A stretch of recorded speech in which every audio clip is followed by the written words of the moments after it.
Hello everyone, and welcome to this video about how to change your diet.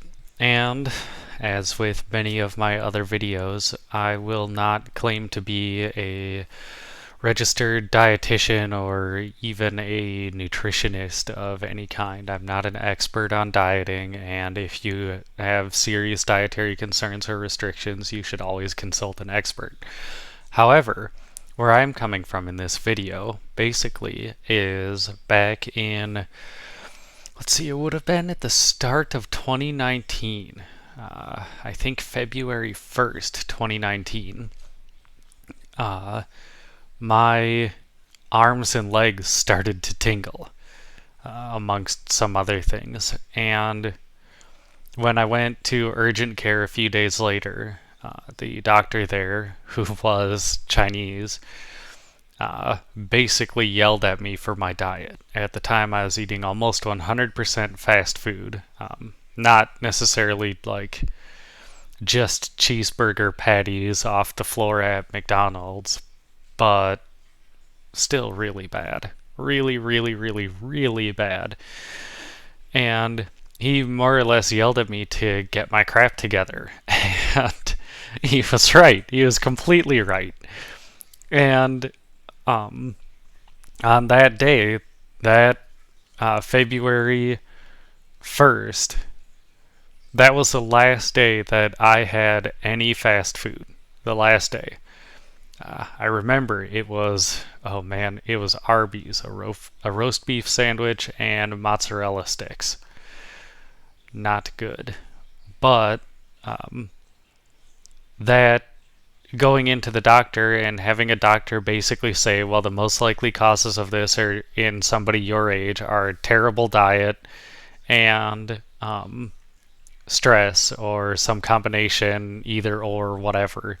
So you have to fix your diet and then we can go from there. So I did, and that's when it started. So the moral of that story is, again, that I'm not an expert. However, I did suffer through an instant dietary change. So I have what may or may not be helpful to you, advice, tips, things that I learned. So the first thing that I discovered is that you're probably going to suffer in the transition. And it's not that it isn't worth it or that you're going to be completely miserable all the time, but many of us, particularly in America, have very unhealthy relationships with food in that we don't pay attention to what it actually is that we're eating or the quality of it.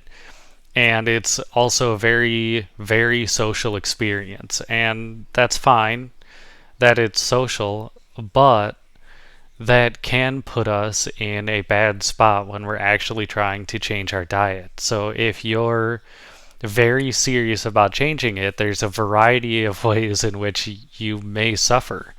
But you really should just do it. You'll feel so much better. And the thing that's still most shocking to me is now if I do something like drink soda, like if I drink more than about 3/4 of a can of soda over the time span of a couple hours, I get violently ill. And that was never the case until I totally changed my diet and 100% quit drinking soda. So there may be some things that you discover after changing your diet really are terrible for you, and they'll make you feel bad when you eat them, just physically, maybe mentally too, but just you'll feel physically sick when you eat them. So that was one thing that I found along the way. But anyway, point is, you stick to it, and it will definitely not be easy. So the first thing I did is I stopped eating out. I just totally cold turkeyed that. 100% done instantly. Prepared for any degree of suffering that may cause me, because at the time I wasn't a very experienced cook. I had worked cooking food for other people, but cooking with commercial equipment off of a very set menu, often involving a fryer, is very different than the cooking that you do at home, where you may have a variety of types of utensils to varying qualities and heating temperatures and all sorts of stuff that can make it more challenging to cook. And you're also tasting your own stuff, smelling your own stuff, right? Trying to find what you like and don't like, and it's different when it's just off a set menu. So one way to reduce some of that burden, if you were like me and don't know how to cook or didn't know how to cook really, you can start with some pre-made meals. Really, really, really try to force in some made from scratch stuff. And I don't mean it has to be fancy, right? It's perfectly valid to just cook some chicken, put it in some rice, add a little soy sauce, and a bag of microwaved vegetables. That is perfectly valid to do something just brain dead, stupid, easy like that, right? If you mess something up, like with the chicken, right? If you burn the crap out of it, you're not wasting a whole ton of money. If you burn your rice, that's almost no money wasted, right? And meals like that can be easy to prep too, to prep ahead of time. I'm not recommending leaving cooked chicken in your refrigerator for a month, but you could leave prepped meals of something like that in your fridge to, again, reduce your burden. So if you're not used to taking time out of your day to cook, you can cook several meals in one go. And that will make it a little bit less daunting throughout your week as you're working or juggling kids or whatever, right? That'll just make it a little bit less daunting. So the important takeaway here is cold turkey the eating out, but in terms of health and time and ease, you're just trying to adjust to your new lifestyle at this point, because it really is a new lifestyle. And along those lines, when you're learning to cook, experiment with tons of stuff. Experiment all the time. As much as you can find time, energy, and effort to experiment. You will likely find one meal or two that you're fine prepping for a week, every week, or alternating every other week, or whatever is most comfortable, and that's perfectly fine. I still do that. In fact, when I'm done making this video, I'm planning to prep vegetarian biryani for myself, which is an Indian dish. And that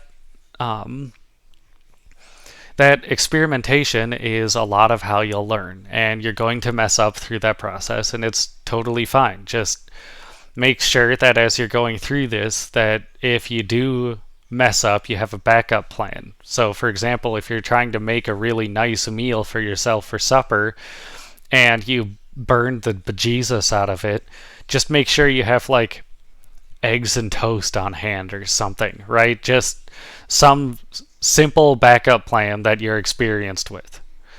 And I focus, when I was learning, I focused on leaner meats just because it's easy for me to get carbs and fat in my diet, but I was less used to getting an appropriate amount of protein, despite the fact that I ate out all the time.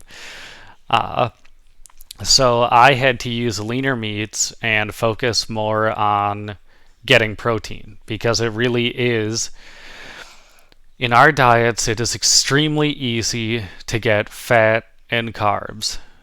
It is much more difficult to get fat from healthy sources, to get the right kinds of carbs, and to get protein for a lot of us. So while you're doing this too, cook with friends. Cooking with friends can make it a lot more enjoyable, and I was fortunate in that I had tons of people around me who were very supportive of the changes that I was trying to make. And that meant that if I asked, I could usually find somebody who, particularly on weekends and stuff, was willing to try cooking something with me to see how it would go and how it would turn out. After going through some of this for a while, as soon as you think you can handle it, but don't delay it, switch to making basically everything from scratch. I don't mean necessarily making your own bread or, well, I was going to say, or making your own pancake mix, but that's actually fairly easy. So it doesn't. I don't mean literally everything. Like you don't have to go out and mine your own food grade salt, right? Uh, but within reason, making all of your own meals from scratch, and that will help you ideally stay healthy because as I noted in an earlier slide, the pre-made meals tend to have an enormous amount of sodium in them. Like uh, what a cup of noodles has. At one point, I saw one that had like 1,000% your daily recommended value of sodium. That's insane. And even when you're cooking for yourself, there are some things that'll be part of an ongoing learning process, like broth. A lot of broth will have in one serving like half of your daily recommended intake of sodium. Well, holy cow. That's so terrible for you because a lot of times you're not going to be having that one serving of broth. You're eating it as part of a soup or something, so you'll get a serving and a half or two servings or whatever on top of the rest of your day. So, again, there's some ongoing learning there, but the point is that at this point, you should be trying desperately to get away from any pre made meals at all. And in my case, it was, oh man, it was about 2 weeks before I was really making everything myself. Um,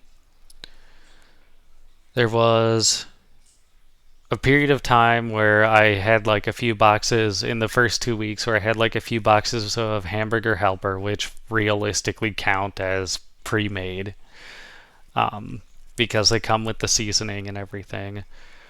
And I never ate out, but um, I did have some kind of like pre-packaged things like, oh man, I had a pre-packaged pizza. It was a reasonably healthy pizza, right? It wasn't total junk, but it was still pre-packaged and not great for you. So, and after this point, like I made some of my own pizzas from nothing that were quite healthy.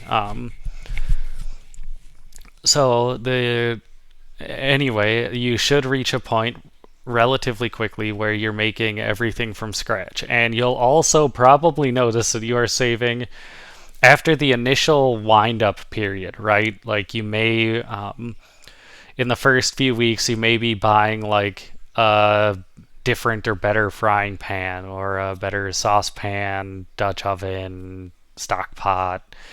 It depends on what foods you're trying to make, but you may be spending a pretty fair amount of money up front to get your kitchen up to where it needs to be. That was the experience that I had, and to some degree, I'm still having. Like, I still need to upgrade some of my equipment, but I'm lucky that a lot of what I had was good enough to survive every day for a couple of years now of me cooking. But after you get through those upfront costs, you can motivate yourself to stay on track by watching your money. You'll save so much money off of cooking everything from scratch. And I don't mean that like you can make a cheeseburger or a Big Mac clone for less than McDonald's can. That's not really a fair comparison because they buy entire country's worth of beef to go into that, and you're just some person buying ground beef from a grocery store. So the comparison there isn't necessarily fair. What I mean is, if you're making things from scratch that are healthier, you're likely to save a ton of money. And Sometimes if you discover you really love an expensive vegetable, like if your favorite things in the world are, oh, what would be examples? Avocado and asparagus. I don't know. I don't even know if they're vegetables. Again, not a registered dietitian. I just know that they're in that vein and they're relatively expensive. It can depend some on time of year. But if you discover you really like those, your savings may not be quite as much as you want, but you will definitely notice a savings. And I certainly have, and I even eventually found out that I had celiac disease and had to go gluten free, and I still, to this day, after a pandemic where the cost of food inflated enormously, I still to this day, when I'm being my usual self and very rarely eating out, uh, I will still save money over what I had been spending 2 years ago, eating fast food all the time. And you can scrape the bottom of the barrel in fast food and get, I don't even think McDoubles are on the dollar menu anymore. I don't know, don't quote me on that. But you can scrape the bottom of the barrel with fast food to more or less trick yourself into thinking you're saving money, but the reality is that there is a long-term cost to that, and it's still relatively expensive to get a full meal out of it. That'll be nowhere near what you need nutritionally. So, you probably have a problem if you're anything like me at this point where you now have another unhealthy relationship with food.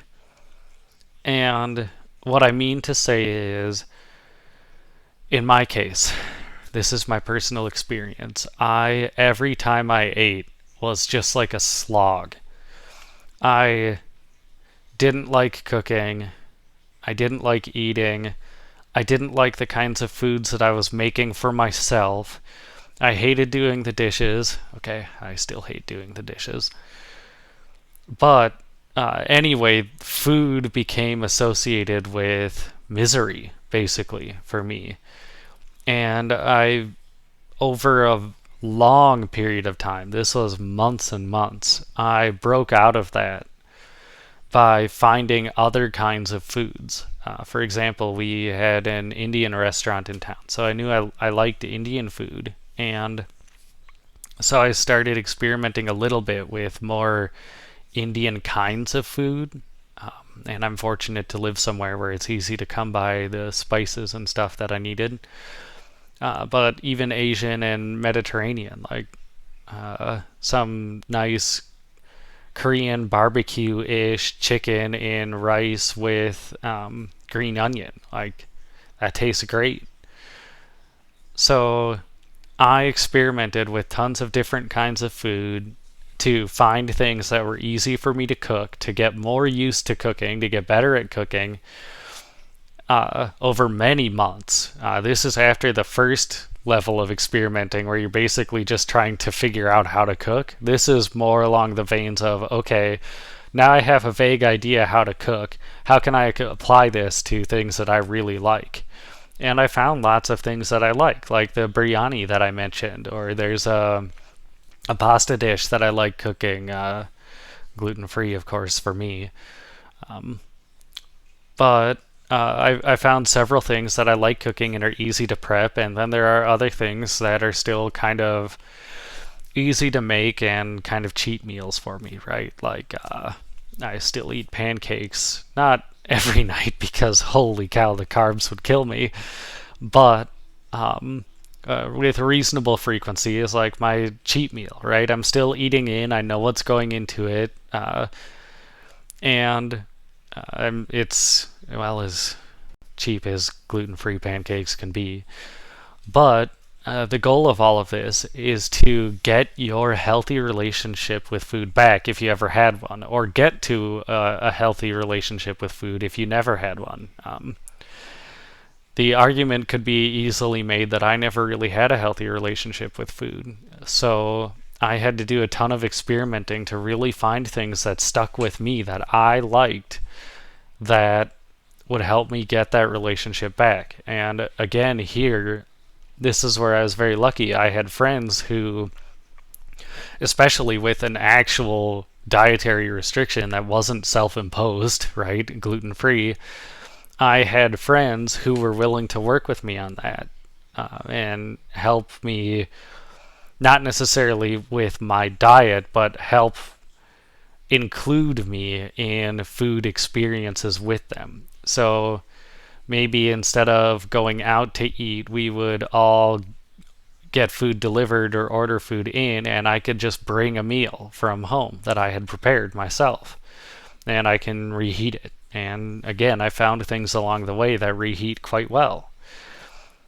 So, anyway, you're trying to get your healthy relationship back, and that could take, oh boy, that could take a long time. And you may never feel as if it's perfect. Like, I still feel sometimes when friends are talking about getting food, and I'm like, well, remember, guys, I can't go that many places, just wherever and whenever we want. I still feel kind of bad. But that's not to say that the whole relationship with food in general is bad anymore. I'm much more comfortable eating healthy, and I enjoy eating just like I used to. I'm still not a huge fan of cooking, and I still hate the dishes. But you can get that back. You just have to be prepared to go all the way through that struggle and see it to the end. Because if you stop in the middle, you're just going to end up repeating the cycle someday. Once you've started and you've begun your oh man, once you've started and begun your suffering, you have to find the healthy ways out of that, even if it's not pleasant, in my opinion. You have to find the healthy ways out of that rather than just stopping and going back to what you were doing, because then you'll cycle through it again someday, or you'll always wish that you had gone through with it or whatever, right? But don't fall into the sunk cost fallacy. For example, if you decide that you're going to do 100% keto diet, which, again, I'm not a dietitian, but I really don't recommend from a nutritional standpoint. That just seems like a terrible idea. Yes, you lose weight, but holy cow, there are right and wrong ways.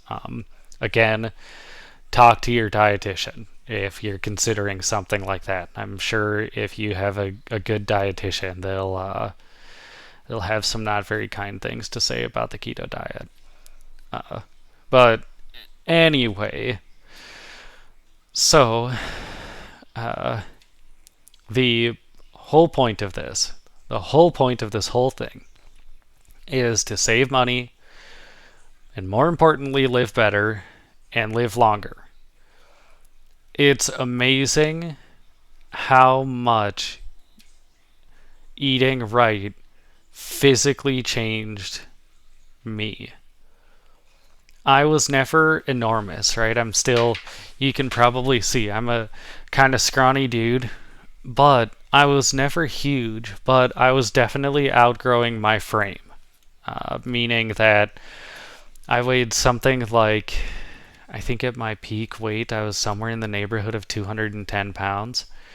And that's not catastrophic, but it definitely wasn't a healthy weight for somebody with my build.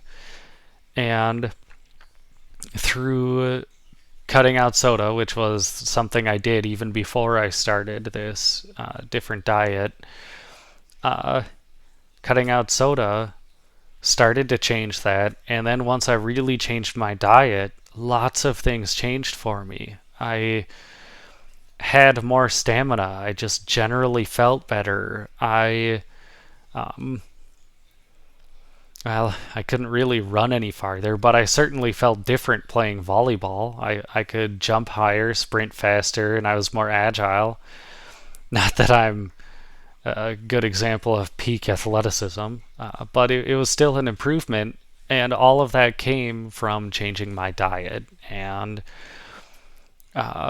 it was unpleasant in the meantime. I got headaches. I got really tired, all of that, and it was just because my body was craving and addicted to things that are addictive and not good for you. Like, I can't even imagine in any given day how much added sugar I was consuming. It must have been, I bet I probably averaged a few hundred milligrams of added sugar a day. It was terrible. So ironing out all of that to a reasonable degree. I'm not perfect, and I'm not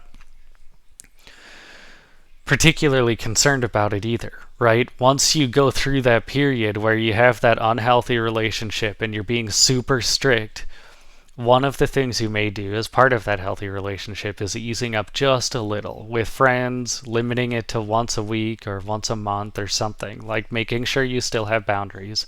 But the goal is to make sure you're actually living better, totally better, both in your health, your mental well-being, and that should help you live longer, just statistically. And it can avoid, even if it doesn't necessarily help you live longer, it may deeply change the way you live your life. You may really live a much better life, particularly as you age. If you eat better, you may have fewer heart issues, fewer blood vessel problems. It may save you from uh, I I shouldn't say cutting out. The implication of this is wrong, but it may reduce your odds of things like strokes, cancers, heart attacks, all of that, right? It's not to say on the individual level, if you eat a reasonable amount of sugar instead of shoveling it into your mouth, you definitely won't get a stroke someday. But statistically, you're helping your odds, and once you adjust to it, you'll feel better too. So I know this was a bit rambly, and that's honestly because these slides were just a framework, but it was really filled with a lot of my personal thoughts and experience just cold turkeying out fast food. So if you made it to the end here, I really appreciate it. If you want me to elaborate on anything I mentioned, feel free to let me know in the comments. And otherwise, I will see you guys in the next one.